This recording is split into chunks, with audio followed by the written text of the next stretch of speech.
Bienvenue sur Thé Vert, le podcast qui vous accompagne dans votre transition vers un mode de vie zéro déchet, éthique et minimaliste. Je suis Laure, créatrice couturière de l'Aiguille Verte. Je vous propose des créations de textiles upcyclés et des produits ménagers consignés et écologiques.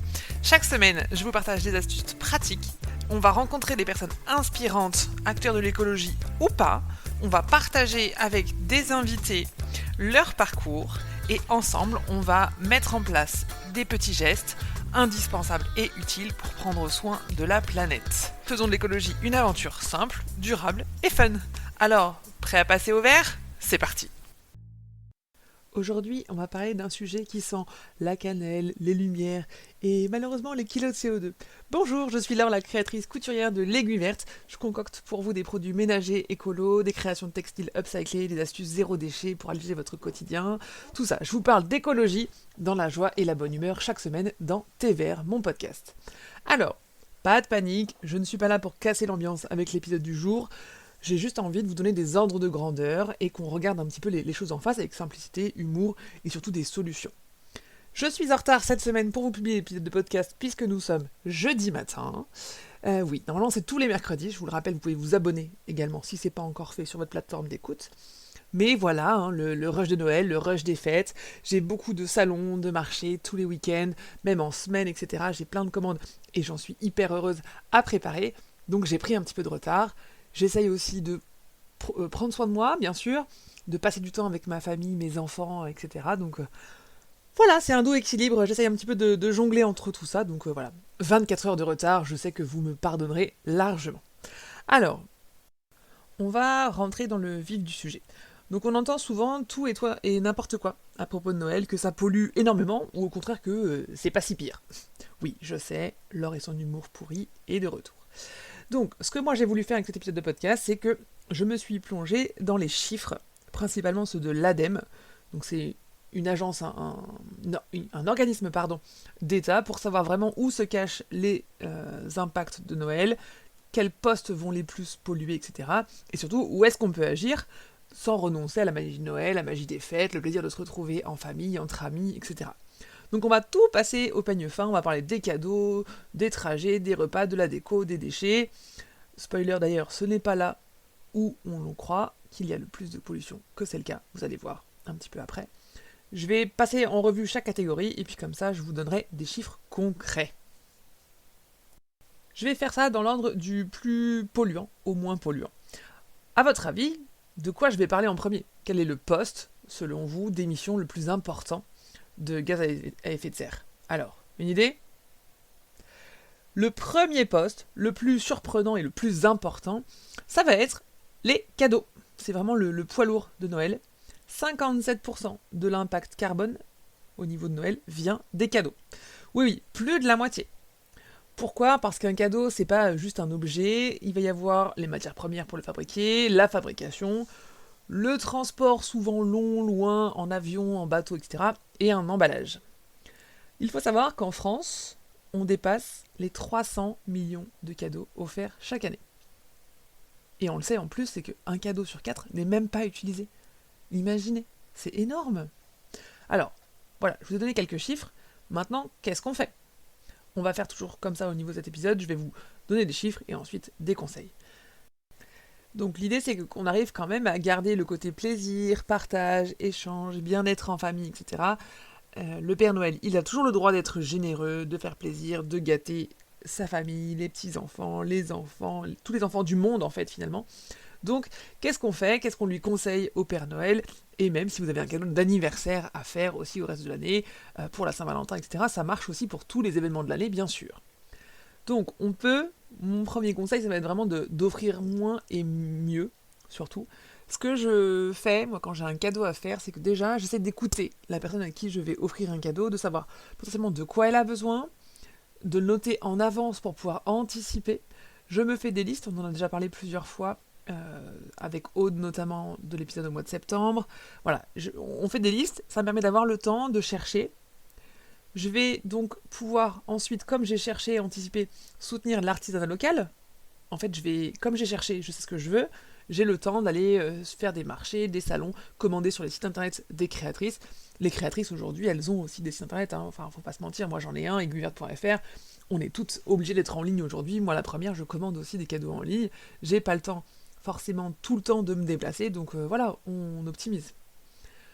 Il y a aussi, pour les peut-être un peu plus grands, les expériences, les abonnements, les ateliers, plutôt que des objets toujours physiques et matériels.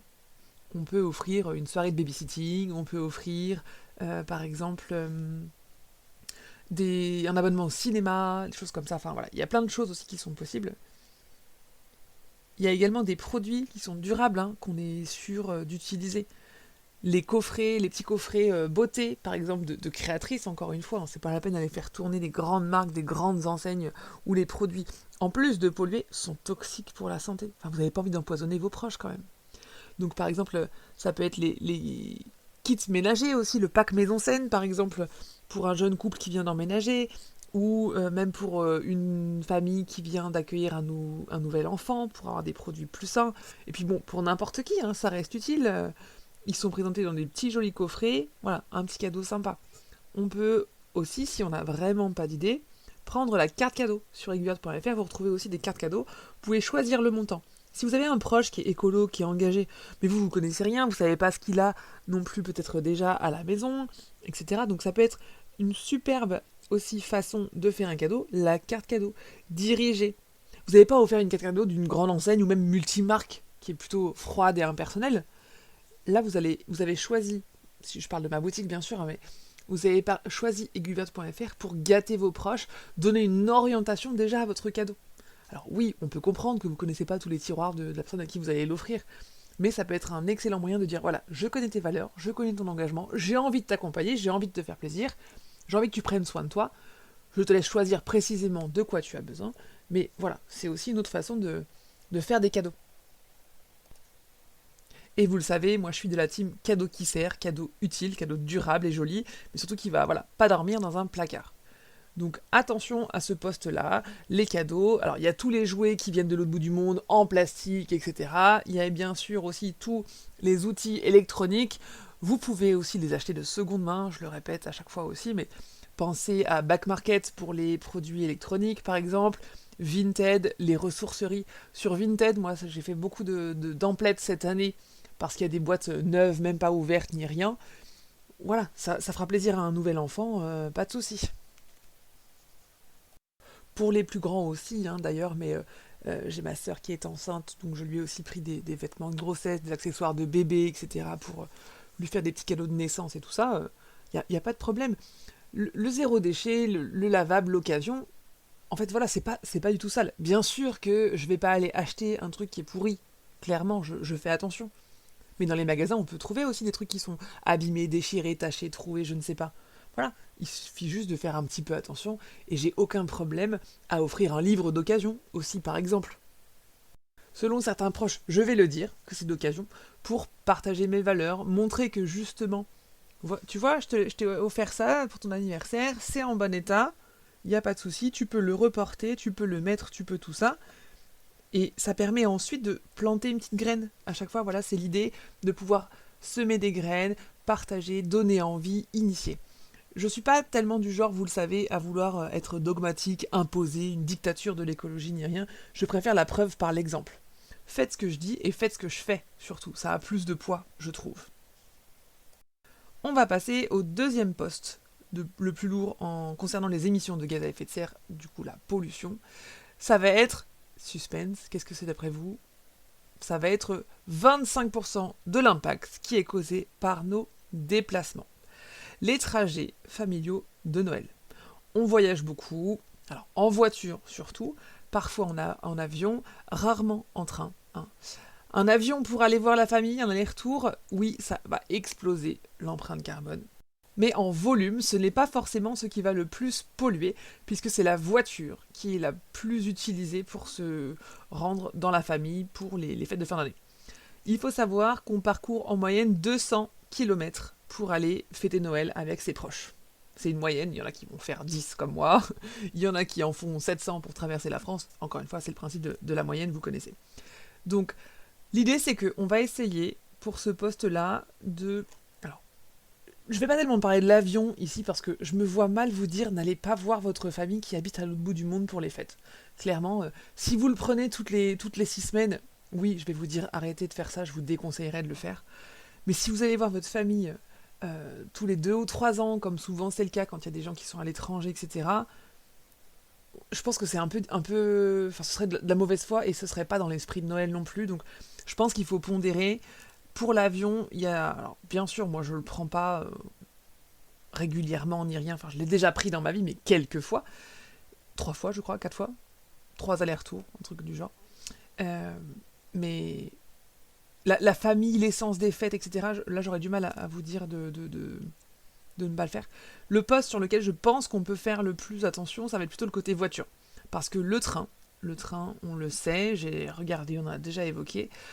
Quand on habite en campagne, ou en tout cas pas dans des grandes villes comme c'est le cas chez moi, c'est difficile d'aller prendre le train parce que ça coûte souvent cher. Il faut de toute façon se rendre en voiture à la gare, la laisser sur place. Quand on a des enfants aussi comme moi, on a 4 valises, imaginons qu'on emmène des présents aussi en plus, on va être hyper chargé. Ça me semble un petit peu compliqué, ça augmente la charge mentale. Donc ceux qui sont seuls, peut-être célibataires, en couple, sans enfants, qui ont plutôt des cadeaux immatériels à transporter, etc., oui, ça le fait. Je vous conseille de prendre le train, surtout si ça vous fait gagner du temps. Le côté économique, si vous réservez de bonne heure, ça peut être encore acceptable, etc. Voilà. Si vous êtes plus dans mon cas de configuration familiale et de lieu de vie, ça, on sait que ça va être plus compliqué. Pour la voiture, par contre, on essaye surtout alors déjà d'avoir une conduite économique. On en avait parlé aussi avec Camille que j'avais reçue au printemps dernier. Camille qui disait que par exemple, quand elle sait qu'elle va devoir s'arrêter, elle décélère, elle lâche l'accélérateur. Enfin, il y a des petites choses comme ça pour à la fois moins polluer, moins consommer, moins freiner, moins user les plaquettes de frein. Enfin, ayez une éco-conduite, d'accord. Donc si vous êtes en voiture. Je vous conseille aussi de limiter les allers-retours pour essayer de regrouper vos déplacements. Bien sûr, de covoiturer aussi entre membres de la famille. Essayez de ne pas être tout seul ou deux dans la voiture. S'il reste un peu de place, on essaye de faire un blablacar, de covoiturer avec des proches, des voisins, etc. Même si vous faites un tout petit ajustement, un tout petit changement, ça peut avoir un gros impact sur votre émission de gaz à effet de serre. Donc voilà, essayez de penser, en tout cas d'avoir ça en tête, cet ordre de grandeur en tête là, pour essayer de faire mieux. On commence à avoir vu, si vous savez compter, voilà, 2 gros postes d'émissions entre 57% et 25%. Je vous laisse faire le calcul, hein, on a déjà une grosse proportion. Dans le top 3, on a ensuite le troisième thème donc, qui va représenter 15% de l'impact. Ça va être le repas de Noël.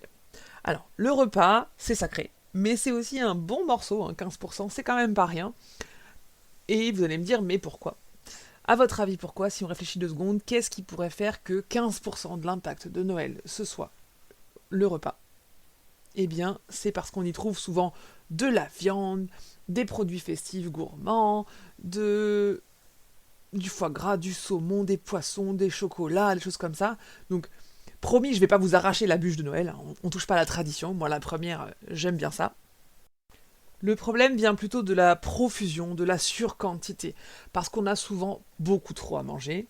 On a beaucoup trop à manger déjà en quantité et en termes de variété. Alors, il n'y a pas tellement de bœuf en général dans les repas de Noël, c'est plutôt tout ce qui va être volaille et la quantité aussi de poissons d'élevage avec le saumon, le foie gras. Alors, je précise aussi, il y a un pôle au niveau de la viande, et là je viens de parler précisément du foie gras, c'est ça que je voudrais aborder aussi. Nous, on n'en mange plus.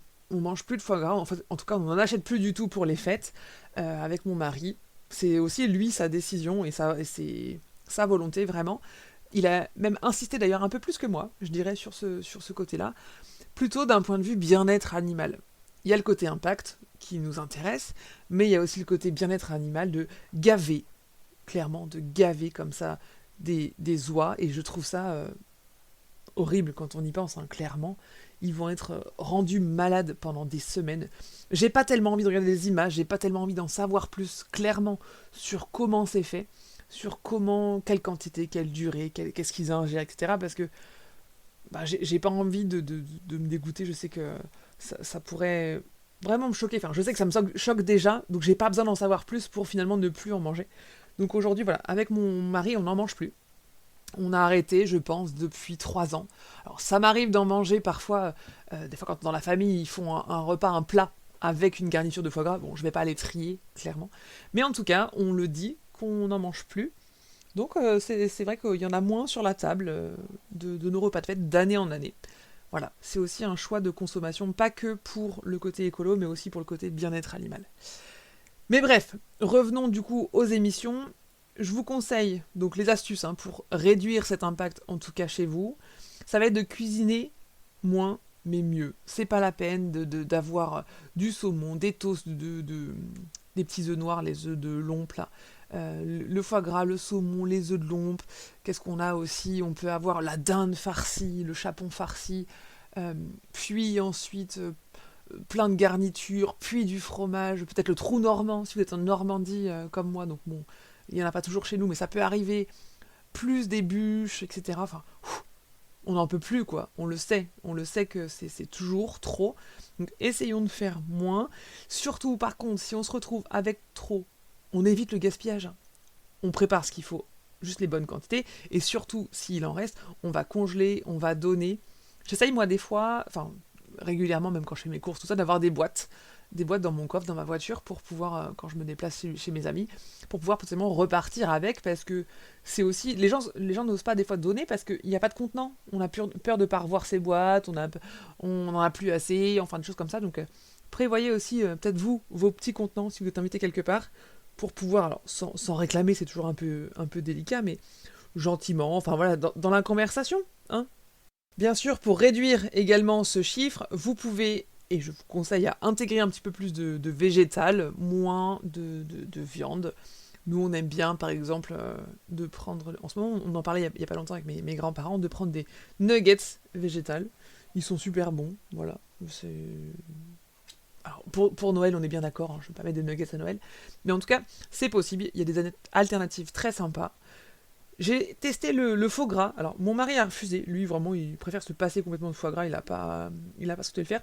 Moi, je l'ai trouvé plutôt bon. Après, enfin, ça me manque pas et j'irai pas chercher non plus. J'avais pris le faux gras sur la fourche, qui était très sympa. J'avais bien aimé le goût, mais voilà, encore une fois, je peux tout à fait aussi m'en passer. Une autre façon, une autre astuce pour réduire ces émissions de gaz à effet de serre par rapport au thème du repas, ça va être de manger local et de saison. Allez chez votre maraîcher, mais même le poissonnier, le fromager aussi, on en parle, mais le fromage, il y a une saisonnalité pour les fromages. Renseignez-vous, je vous mettrai, dites-moi si ça vous intéresse, je pourrais en faire un épisode de podcast, d'ailleurs par exemple, je suis petite fille de fromager, donc je m'y connais un petit peu, et c'est un sujet que j'aime beaucoup parce que je suis une fan de fromage. Donc voilà, dites-moi si un épisode sur l'impact du fromage, la saisonnalité du fromage, si ça vous intéresse, je ferai ça. Voilà, donc pour vos repas, faites des listes, achetez les justes quantités, de saison, le maraîcher, le boucher. Même si vous prenez de la viande, on essaie d'en prendre moins, mais essayez de la prendre éthique, locale. Surtout, il y a le côté voilà quantité, mais moi on essaie aussi vraiment beaucoup de faire attention à la qualité de la viande parce que comme ça on en mange moins. Une viande de bonne qualité, on va vraiment en manger moins. Et on est sensible aussi quand même beaucoup au bien-être animal. Ça me fend le cœur quand je vois des poules élevées en batterie, surtout que moi j'ai des poules en plus, enfin voilà. Ça me fend le cœur de me dire qu'elles ont une feuille à quatre pour se déplacer, c'est juste la taille de la poule en fait. Elles peuvent pas bouger une fois qu'elles sont adultes, et ça on le voit pas. C'est bien sûr qu'ils nous en parlent pas. Donc ça c'est quelque chose auquel je suis vraiment très très très vigilante. Donc on a vu le top 3 des postes qui allaient émettre le plus de pollution via Noël. Si vous savez compter avec les 3 premiers, on est déjà à 97%, donc il reste 3%, qu'on va se répartir en 2 catégories. Donc les 2 catégories suivantes sont quasiment peanuts, mais ça compte, donc je ne veux surtout pas les oublier. Alors, le 4e poste d'émission, ça va être les décorations de Noël, qui représentent 2% des émissions. Alors c'est pas beaucoup, mais n'empêche que 2 plus 2 plus 2, je vais pas vous dire, connaissez l'adage, bref. Souvent, il y a une grosse part qui est générée par le sapin, avec un débat avec le sapin naturel ou artificiel. Ici, on a un artificiel qu'on a récupéré de mes grands-parents, qu'on a depuis plusieurs années. Ça fait 10 ans, clairement, qu'on l'a. J'avais lu quelque chose qui disait qu'il fallait le garder minimum 16 ans pour que son impact revienne à celui d'un sapin naturel. Donc moi je l'ai depuis 10 ans, mes grands-parents l'avaient déjà depuis au moins 3, 4, 5, 6, je ne sais pas. Donc en tout cas il est rentabilisé, il est comblé du fait que ce soit en plastique, hein, bien sûr c'est synthétique, mais du coup ça comble, donc on continue de l'utiliser d'année en année, et ça réduit nous nos émissions. Donc je vous conseille que de faire en fait selon votre usage clairement. Le sapin naturel, lui, il va être compostable, recyclable. On peut le donner à manger aux chèvres, aux moutons. Enfin ouais, il y a des organismes, de plus en plus de villes hein, aussi mettent à disposition des bacs, enfin des endroits en tout cas pour pouvoir déposer son sapin. Donc il peut être tout à fait revalorisé. Si vous prenez l'artificiel, faites comme nous, il faut le garder au moins une quinzaine, vingtaine d'années, ça va dépendre un peu des chiffres. Mais en tout cas, il faut le garder. Bien sûr, il y a le sapin, mais il y a aussi tout ce qu'on met autour. Toutes les guirlandes électriques, les boules de Noël, etc. Nous, on aime beaucoup, à la maison, avoir un sapin qui soit de toutes les couleurs. On n'est pas grand fan d'avoir un thème, le sapin blanc, le sapin bleu, le sapin rose, etc. Moi, j'aime avoir des boules qui viennent de partout, des boules qui ont une histoire. Une boule que mon fils, quand il était en maternelle, une boule qu'on a récupérée, j'ai récupéré des boules de voisins, d'une voisine qui est décédée, ça me fait un petit souvenir d'elle. J'aime les objets qui ont des histoires finalement. Et ça me fait vraiment plaisir et je trouve que ça donne encore plus de sens à Noël. Ça me rappelle moi quand j'étais petite. Quand j'étais petite, c'est pareil avec mes parents. Quand on faisait Noël, on avait un sapin de toutes les couleurs. Et je trouve ça beau. Et moi, le parfait, le Instagrammable, les catalogues La Redoute, là, ça m'enquiquine. J'ai failli dire un gros mot. Ça m'enquiquine au plus haut point, pardon. Je n'aime vraiment pas ça. J'aime les choses qui ont voilà, qui ont de la vie, qui ont des histoires. Et je trouve que ça a vraiment plus de sens. En ressourcerie, hein, bien sûr, c'est un levier ici pour pouvoir trouver des décorations de Noël. Vous les retrouvez également sur Vinted, Le Bon Coin, etc. Enfin, vous connaissez ces sites-là aussi. Sur Give, hein, j'en ai pas parlé depuis longtemps, mais l'application pour donner, l'application de don, vous pouvez. Ne vous laissez pas tenter non plus par les nouvelles tendances. Cette année, c'est le thème bleu dans les sapins. Cette année, c'est tel truc, tel truc. Voilà, on essaie de garder, de réemployer. On peut en trouver de seconde main, ce qui permet de renouveler un petit peu. On peut miser aussi sur le fait maison ou l'upcycler. Je ne l'ai pas encore fait cette année, mais je fais aussi des décorations en rondelles de savon. Ça m'arrive, de savon, n'importe quoi, en rondelles d'orange séchées que je vais déshydrater au four. Voilà, cette année je ne l'ai pas encore fait et je ne sais pas. J'ai assez de déco, donc cette année je ne sais pas si je le ferai. On verra, mais c'est aussi une petite option. C'est très joli, ça donne un petit côté champêtre. Voilà, ça dépend des années. Donc ça c'était pour le quatrième pilier au niveau des émissions de gaz à effet de serre. Donc il nous en reste un dernier. Si vous savez compter, il nous reste plus que 1%. Voilà. C'est la deuxième surprise un petit peu pour moi de ce classement quand je l'ai découvert de façon chiffrée avec l'ADEME. Les déchets, les papiers cadeaux, l'emballage ne représentent que 1% de l'impact de la pollution qu'on génère. Oui, c'est beaucoup de volume. Oui, ça va déborder. On voit les poubelles quand on est dans les rues et le 25 décembre, 26 décembre, on voit les poubelles, les montagnes. Ça fait beaucoup de quantité. Mais écologiquement parlant, c'est pas là que ça se joue finalement.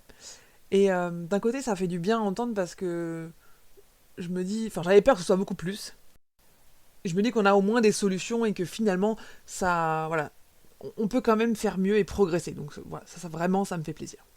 Alors, qu'est-ce qu'on fait quand même? Parce que même si c'est 1%, l'idée c'est qu'on arrive quand même à faire moins, mieux, hein, toujours on essaie de progresser, d'accord? On peut penser bien sûr au papier craft, aux petits sachets non genrés, enfin sans thème, parce que c'est bien d'avoir des jolis sapins, etc. Mais moi j'aime bien pouvoir réutiliser. Donc généralement quand on a des enfants, ça peut être un peu plus difficile. Aussi pour ceux qui sont en bas âge, on aime bien le côté arracher, déchirer, découvrir, tout ça. Donc je prends plus des sacs cadeaux qui sont toute saison en fait. Voilà, comme ça, moi je les réutilise, je sais que mes proches le font aussi de plus en plus. On a aussi bien sûr les sacs en tissu réutilisables, les tote bags, les choses comme ça, moi j'en coûte toute l'année, j'en ai partout, enfin on en a tous plein, donc ça c'est un excellent cadeau. Le sac en lui-même peut être un cadeau. Avec ma fille, on a offert à une copine à son anniversaire, elle était invitée, on a offert le sac cadeau Stitch, qu'on a trouvé sur Vinted, qui faisait partie du cadeau. Donc à la fois l'emballage et le cadeau, donc c'est parfait. Et bien sûr, donc les furoshiki, c'est un carré de tissu qu'on va plier pour faire un petit nœud qui est très joli. Moi je fais aussi des petits pochons juste à lasser pour pouvoir nouer. Vous les trouvez d'ailleurs dans les pochettes surprises que je fais. Ils sont tous dans un petit pochon en tissu très joli. Donc voilà, il y a toujours plein de moyens de faire mieux. Et on évite les paillettes. Ah oui, essayez d'éviter les paillettes, ça je voulais vous en parler parce que les paillettes, alors il y a une réglementation qui fait qu'on n'a plus le droit d'avoir des paillettes polluantes, voilà, ça a été il y a 2 ans ou 3 ans, je ne sais plus. J'ai un doute. Mais en tout cas, c'est plus des paillettes normalement toxiques chimiques. Elles sont en train de disparaître en tout cas, on n'en fabrique plus. Il y en a peut-être encore qui sont en vente, mais en tout cas techniquement on n'a plus le droit d'en fabriquer. Attention, précision, on n'a plus le droit d'en fabriquer en Union Européenne. Comme d'habitude, ce qu'on ne fait pas chez nous, on autorise encore et toujours que ce soit importé de l'autre bout du monde, donc méfiez-vous. Mais voilà, petit focus sur les paillettes, vigilance, c'est hyper toxique pour la planète. Voilà, il y a plein de petites façons en tout cas de réduire l'impact des emballages. Méfiez-vous, pensez à vos boîtes pour les repas, enfin voilà, je vous ai donné plein de petites pistes. Cet épisode commence à être déjà super long, on va être pas loin des 26-27 minutes, donc on va s'arrêter là. On va conclure ensemble. Qu'est-ce qu'on fait? Où agir pour de vrai? Donc quand on se rend compte de ces ordres de grandeur, ça permet de cibler davantage ses actions. Le vrai impact de Noël, ce sont sur les cadeaux, sur les déplacements. Le reste, c'est du bonus. Et finalement, ça demande pas des gros efforts, c'est un peu plus de bon sens. Déjà de l'avoir en tête, je pense que ça peut vous aider. Je vous récapitule juste. On essaie d'offrir moins, mais mieux. On privilégie l'artisanat local, le durable. On évite les trajets inutiles. On prépare des repas généreux et gourmands, mais sans gaspiller, ou on congèle. Et on réutilise nos décorations avec fierté.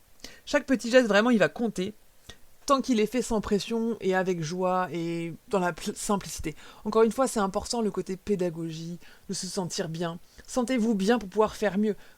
Faites une étape après l'autre, c'est important. Vous me connaissez, je ne veux pas du tout vous faire culpabiliser. Je veux que vous ayez des ordres de grandeur, des idées pour savoir comment agir, vous, chez vous. Alors dites-moi en commentaire, vraiment, vous pouvez sur Apple Podcasts, Spotify, YouTube, me laisser des commentaires et me dire c'est quoi pour vous votre focus cette année. Est-ce que vous allez essayer de réduire tel ou tel poste? Dites-moi c'est lequel parmi les 5 là. J'ai hâte de vous lire. Et bien sûr, si vous cherchez des idées de cadeaux utiles, durables, zéro déchet et fabriqués en Normandie, vous pouvez venir faire un tour sur aiguilleverte.fr. Il y a plein de petites nouveautés sympas, les pochons surprises, les masques détente pour les yeux qui sont vraiment un best-seller cette année. J'en ai envoyé pas mal partout en France. Voilà. C'est le cadeau chouchou cette année. Allez, sur ce, je retourne coudre et préparer vos commandes. Je vous souhaite une très belle journée. Prenez soin de vous et de la planète. Et je vous dis à la semaine prochaine dans Thé Vert. Ciao, ciao! Thé Vert, c'est fini. C'est tout pour aujourd'hui. Alors rendez-vous maintenant la semaine prochaine.